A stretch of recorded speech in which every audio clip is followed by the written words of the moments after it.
Hey guys, Afta here. These last few months I've been working on a script for Maschine MK3 so that you can use it inside FL Studio, and the thing is I didn't want to just make a script, I wanted to actually create a script that will port all of the functionality from the Maschine software directly to FL Studio so you don't have to use a VST, because a lot of people told me like they just want to use this controller with FL Studio and that's it. But normally they don't sync up. This controller is just gonna send some MIDI data to FL Studio, and FL Studio is not gonna know what to do with it. So you need to write a script, and they enabled scripts in FL Studio, and now you can actually tell it what needs to be done. But this is easier said than done, right? Because there's a lot of work. As you can see, like Maschine MK3 is a really robust controller. It has a lot of options, a lot of things that you can do, and especially if you've been using it with Maschine software, then you know what I'm talking about. Like Maschine software has some insane functionality inside that is developed specifically to create a fast workflow when making beats, right? So that's what I really liked about it, and I've noticed that a lot of people want to do that same thing in FL Studio, right? Because FL Studio, if you've been using it for a long time, you know that some things can get tedious in it. It's not fast enough for everyone, right? Especially if you use Maschine and you go back to FL Studio, then it's a totally different story, because in Maschine everything is under your finger. So that, long story short, I developed a script, and now I want to show it to you guys and how to install it and how it works inside, and little tricks that you can do. You know, the highlights of this script enable you to have your own scales on your when you press keyboard. For example, you have minor and major scale here, and now you can play.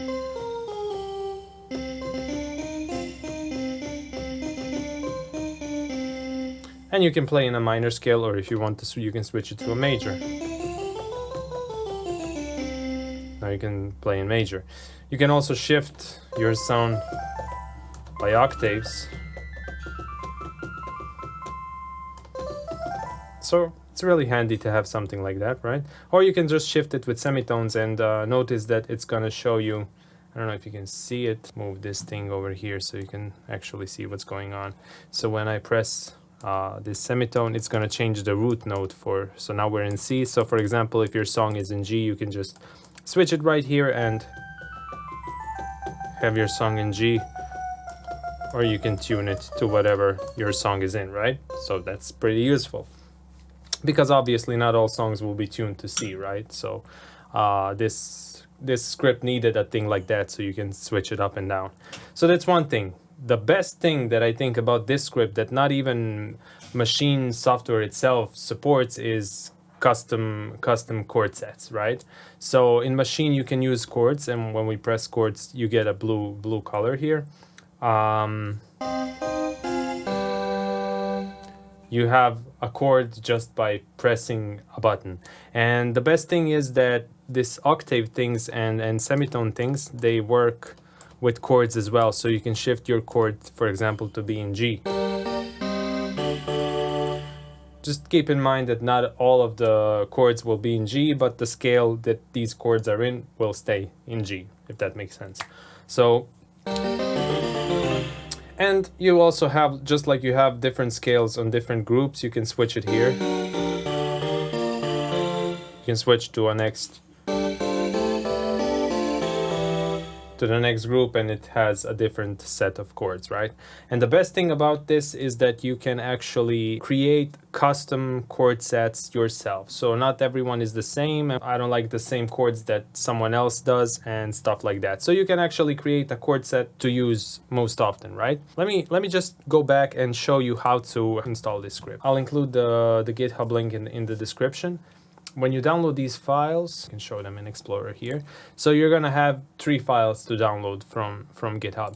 Essentially, you have two script files, and the other one is just a template for controller editor. If you don't know what controller editor is, let me show you. So you can install controller editor by installing native access and then installing controller editor from native access, right? And you can choose, if your machine is connected here, you can choose it in the list here, and it should show up, right? And then you're gonna need to go over here to where it says edit, and you click on this and you click on open, and then you're gonna need to locate where that script file has been, well, sorry, not script file, but this template file where it has been saved, and then you're gonna load it up in here, okay? And then your machine will be set up correctly from the start. It's gonna get all the labels and stuff like that. Once you have done that, you just make sure that it's selected here in the list. It will say FL Studio, and you can close this. So that's the first part. And the next part is that you need to take these script files, you need to copy them, okay? And then you need to put them in a specific location, and I'm gonna show you where it is.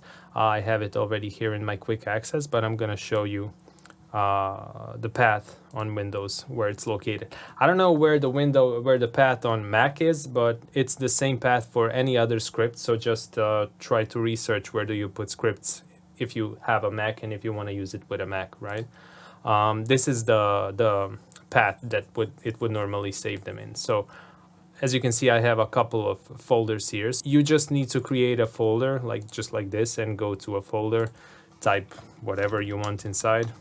Doesn't really matter, and then you can open this folder and paste those things inside. Like, I'm not gonna do this because I already have these scripts inside this folder here. Okay, so chord sets, and the other is the script itself for the machine. You paste them inside. Once you have done that, you need to go in here to MIDI settings, find this Maschine MK3 control MIDI. The other one is just if you use your machine to set external messages with a cable, but you're probably not doing that. Otherwise, you would know what to do and how it works if you're using that method. So just use this control MIDI method here, open this thing here and find your script here in the list. It should say Maschine MK3 user. It does not matter where you saved it or how you named the folder. It should always say this, right? The other thing is you need to go to this Maschine MK3 and set this port right here to whatever number you want. It just has to be a unique number that's not used anywhere else inside your FL Studio project, right? And the same number should be set for the output and for the input. Once you have done that, you're basically done. The script should run properly, right? But once you go inside View and then Script Output, you can actually go down here. If anything stops working, just press Reload Script. This should just reinitialize the script and start it from the scratch, and then you can use your machine again. So in case that any bug comes up, and I believe there are still some bugs inside, so it's in beta. I just released this thing, so there's probably gonna be a lot of hiccups, but if anything stops working, just come in here and press reload. It should restart. So the way to create your own chords is to go into this file, and I have a program that's called PyCharm. These scripts are written in Python. It doesn't really matter. You can open these things in Notepad, right? If it asks you what do you want to use to open it, you can just say Notepad, and it's gonna give you the same thing. It's just not gonna be color coded. If you want to, you can go to these lengths and install PyCharm, but it's really not necessary. You're not actually changing any of these stuff. This is just giving the number values to specific notes, so it's easier to refer to them down in the script. You have this part with chord sets, right? As you can see, everything that's inside these brackets is basically the same for all. And the part where you need to actually know what notes make the chord that you want to have on that note. So you just go in here and you can just type. Let's not get too complicated with this. Let's just use a C4 as a root, and then C5, D sharp 5, and a G5, so essentially a C minor chord. This program doesn't even need to save this. It's automatically going to write it into the file, so I can just minimize it here, and we can go inside View, inside Script Output. We reload this script, and let's see where we had this thing. So this is major 1. It should be the 5th chord set, I think. Okay, so 1, 2, 3, 4, 5th. So this one right here, and that chord set will be, so when we press chords, we press here. As you can see, I don't know if you can hear, but they are different. That means it works. We just created a chord on this pad right here, right? So this thing right here would be this pad, right? If we change this, so you just put in notes. there are no flat notes, there are just sharp notes just for convenience sake, so it's easier to write these codes. And the same way that you do this here, you can also change your scales, right? So these down here, you also have the scales, which are in keyboard mode. So you have 8 of them. It says here group 1, 2, 3, 4, 5. These correspond to these buttons here, right? You switch between them. And this first one is when you use battery kits. So when you load a battery kit, and you need to set it to this group right here, and it's gonna have all of these pads linked to that battery kit in that order. So it's easier to play on the pads, right? The second one is a minor. It's a minor scale, so it's gonna put your basically the same. If you use Maschine, you know that it starts from here and it just climbs up, right? It just sets them up accordingly. The third one is a major one, a major scale. The fourth one, so this one would be used for FL Studio FPC plugin, which is also kind of like battery. So I put them both in here, depends on what you like to use. If you don't like to use them, you can even use your machine in Omni mode. Like you can put it in pad mode here, and that's just gonna load all of your channels from your so for example from here.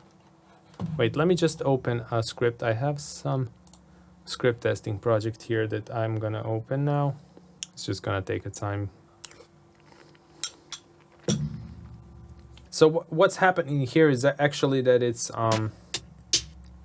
as you can see, all of these channels are linked to pads on your controller.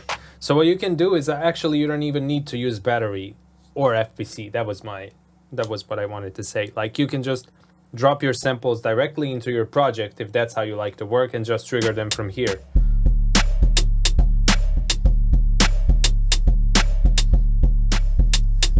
So that's how that works, right? So you just trigger them directly from the pad mode. It's kind of the same thing that's in Maschine. They're like sounds and stuff, but here these are channels, right? So you trigger the same things basically. So that's how that works. The green stuff are the plugins, and the white things are everything else. So for example, your samples would be white on your controller, but also if you have automations and stuff like that, they would also be white, because it's not possible in FL Studio API to differentiate between a sample channel and automation channel. At least I think it's not. Script is probably gonna get a lot of updates, especially when FL Studio API gets updated with new methods that I can use to enable more functionality. So right now, the piano roll is very limited in functionality.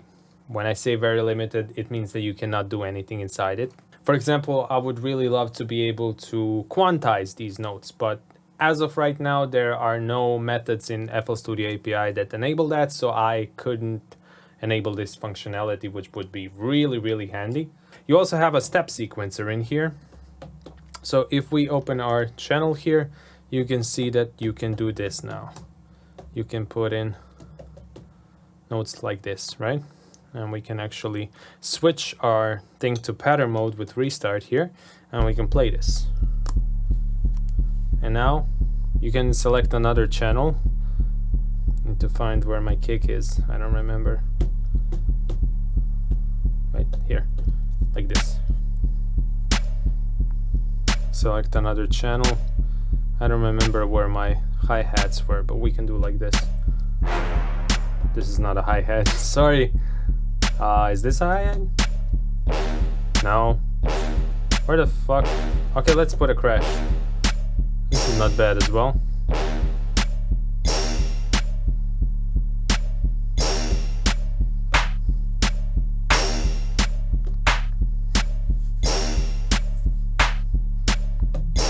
Okay, I made a hot beat. I need to stop. Another thing that you can do is you can use, so let me just show you the 4D encoder. So basically what 4D encoder, so this is this thing right here.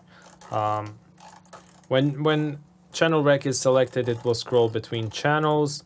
When your arranger is selected, it's just gonna go up and down, nothing fancy. When your mixer is selected, it's gonna scroll through mixer tracks. So you can do that, or you can just do this and it's gonna select your mixer track like this, okay, like that. The 4D encoder also has different modes that it can be used in. So when you press volume, and let's turn on this, so you can set the volume from here, okay? So you can turn it off and on just by pressing this. It also has 2 more modes. You can adjust the position inside the song with this. So right now we're in pattern mode, so you cannot actually see it, but when I switch it to song mode, you can scroll through your song like this. We can turn it off. The next one is tempo, so you can set your tempo to whatever you want, and it increases and decreases by 1 BPM. So that's the 4D encoder. You also can open this browser thing right here. It does not open the sample browser, it opens this thing here, and you can find inside quickly load your plugins. So that's really handy, and it's kind of the same thing that Maschine has, so that's why I put it here. That's why the browser does not actually open the browser, this one here. There's also another thing with browser. Normally the browser is integrated here on the left side. The method that's supposed to open and close the browser didn't do anything, and I needed to drag it out, and then it started to do something, so that's why it's out. If it doesn't work for you, you just need to take your browser and drag it out, and it's gonna work. You're gonna be able to open it, and once it's open, you can just scroll through it like with this 4D encoder. Go into your samples, so I can go into my library here, go to one shots, find my drums, go to my claps, and you can also, the macro here is a right click, so you can open it and close it with the macro button. So you go here, open a new channel, right?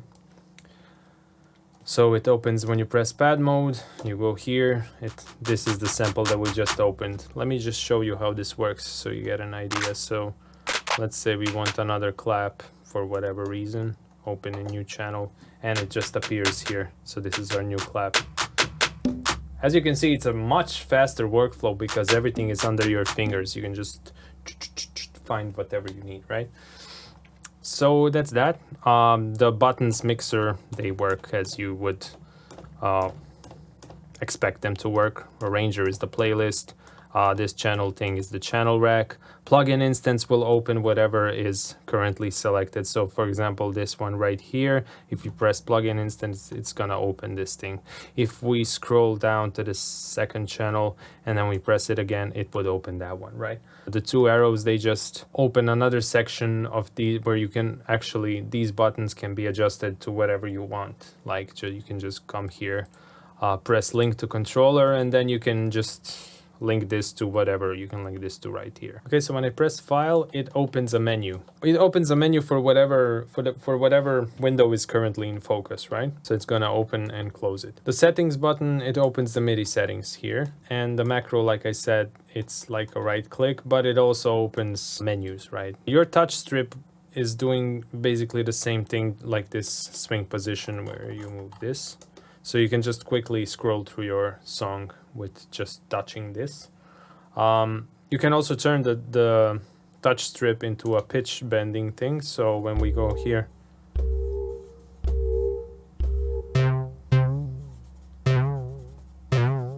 like this, or you can just turn it into a mod wheel. So you can link this to whatever, like we can press plugin instance and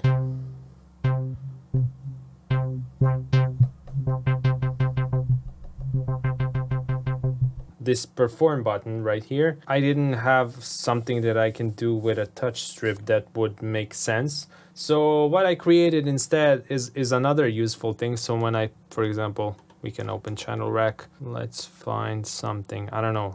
This first one, for example. I think this is Serum. Let's open the mixer as well so you can see it.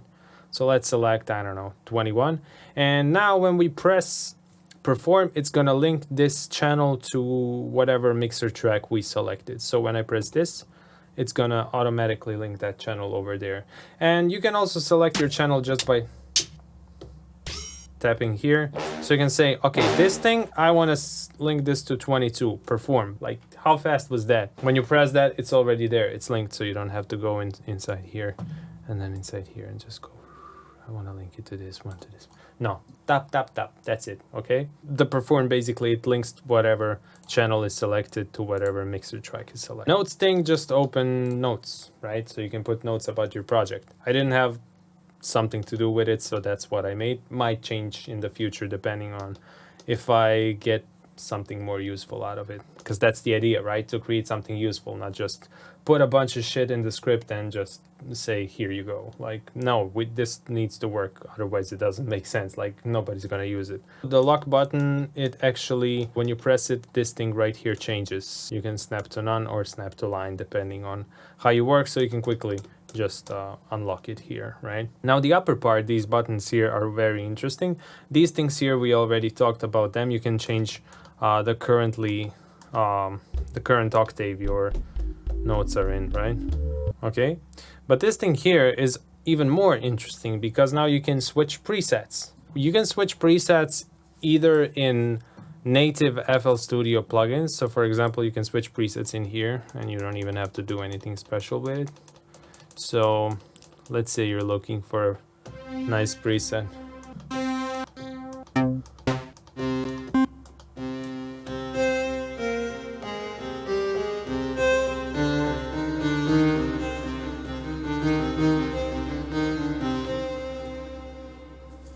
So you can scroll through them by pressing these buttons here. But also, this is another thing, you can also switch presets in Serum. And the way to do that is we need to set Serum to MIDI input port 1. And now when we press this,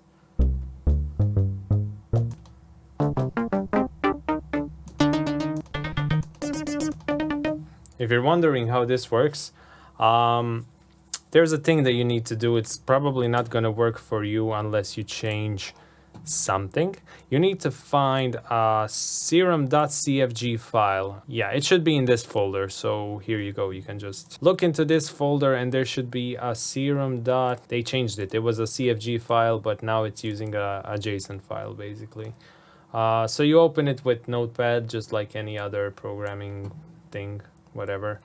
You need to change these two things. This CC for rocker preset, I don't know if you can see this, preset plus, preset minus 2322, save, boom, that should be it, okay? When you open your Serum, you just go in here, put MIDI input port 1, bam, this should work. Okay, you can change your presets that way in Serum. Yeah, and the other two things are program minus and plus. So these are things, this is also like preset minus and preset plus, but this is for plugins. For example, I have here. So when we open this one and when we go to here, we need to set this one to 0 and this should work. Yeah, it does. So we can change.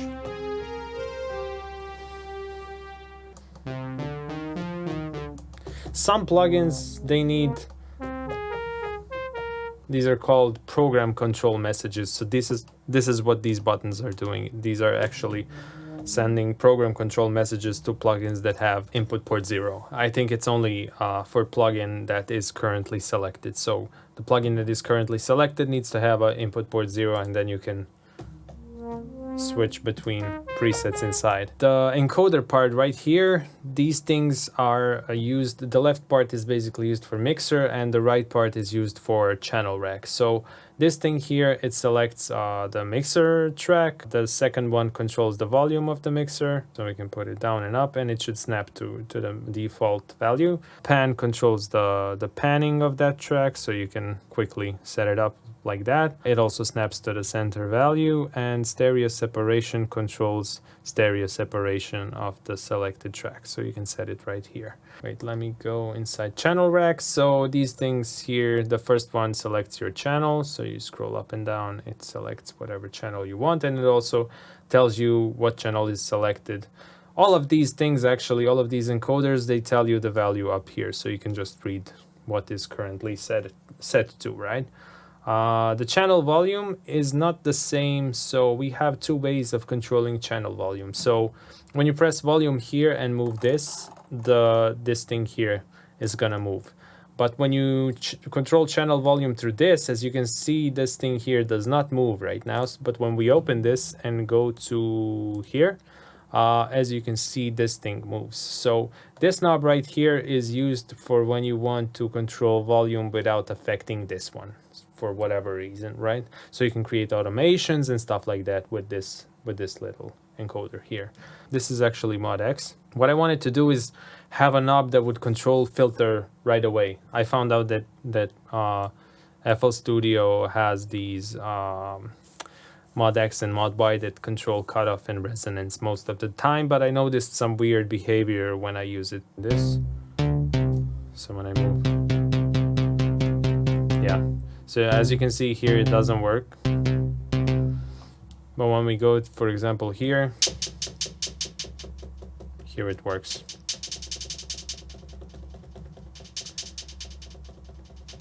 And I don't know, to me it kind of sounds like it's just decreasing volume, but we'll see. I might change this.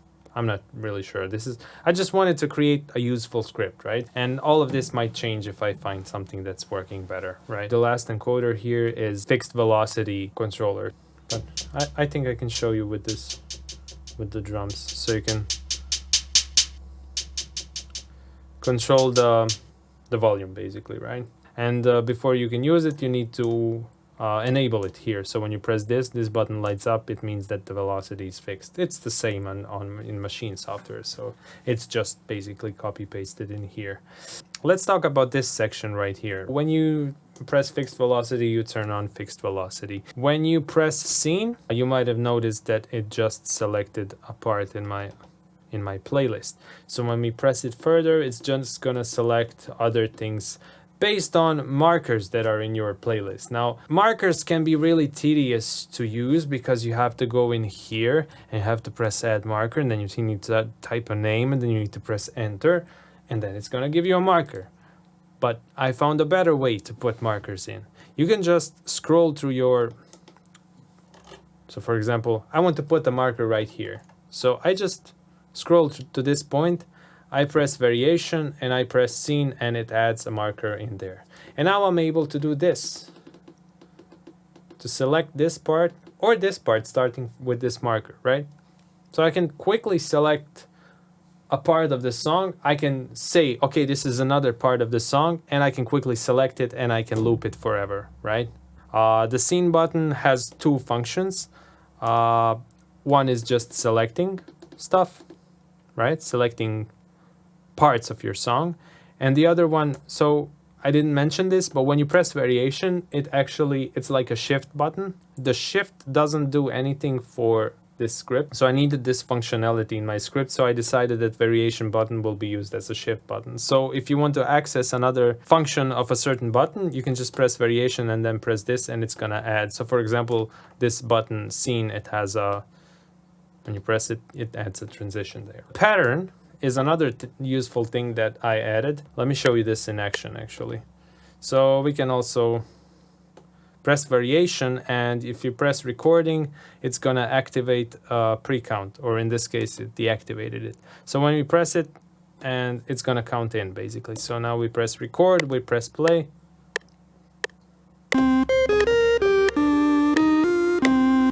Okay, this was really bad, but we actually recorded something. And there is, as you can see, there is actually something on this pattern one. So what we can do, let's say that we like what we recorded, we can just press pattern, and the whole pad area here is gonna change. And it doesn't really matter in what mode you are. You can be in whatever mode you want. The whole pad area is gonna change. And now you can press any empty slot right here that's not lit up. You can press this one, it's gonna open first empty pattern, right? And now we can create another thing on top of this one. So let's use this one, whatever. Let's press play, keyboard.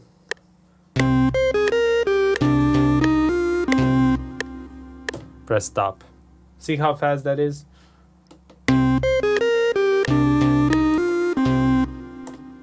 And it's also bad, but you get the idea. Like, So you can just press here pattern and record something new. Events will open piano roll for whatever channel is currently selected. Piano roll doesn't have much functionality as of right now, but it's gonna change in the future if API gets updated. Variation button is basically your shift button. There's not much that it does except like turning on a different function of another button. The duplicate button, now this one doesn't work the way I intended it to work. So what it does right now, it's just if I press duplicate, it's just gonna duplicate it and put it in the beginning of the song.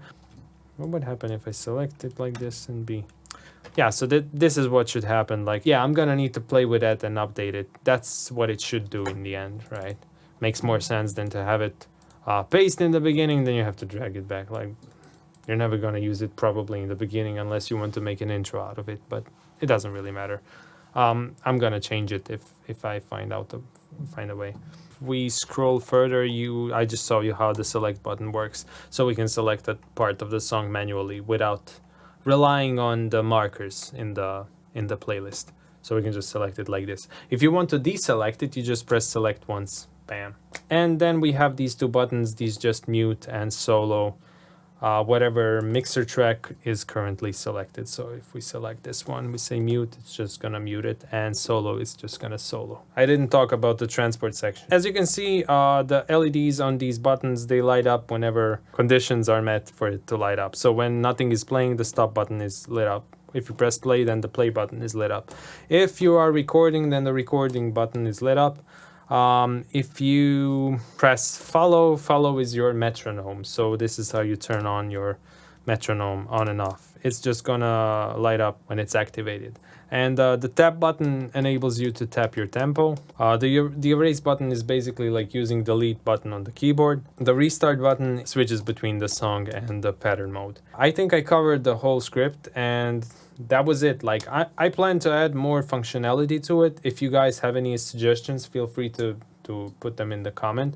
I will include the GitHub link so you can download the script and play with it to see if it fits your workflow. It's totally free. You don't have to pay me anything. What I did is I created this script for myself because I wanted to use Maschine in FL Studio, and I know you guys wanted to do it too, so I just put it online for everyone to use. If you want to support, you can just subscribe to this channel, give a thumbs up, put a comment in the comment section. Watch this video all the way through because watch time is everything on YouTube right now. So if you want to support, all of those things will help me a lot. I will be really grateful if you did that. Like, you don't have to pay anything. It's just like go there, download it, and play with it, see if it suits your work. Whenever there is a major thing updated, I will make a new video and explain it and probably create new functionality around it. But so far this is what we have.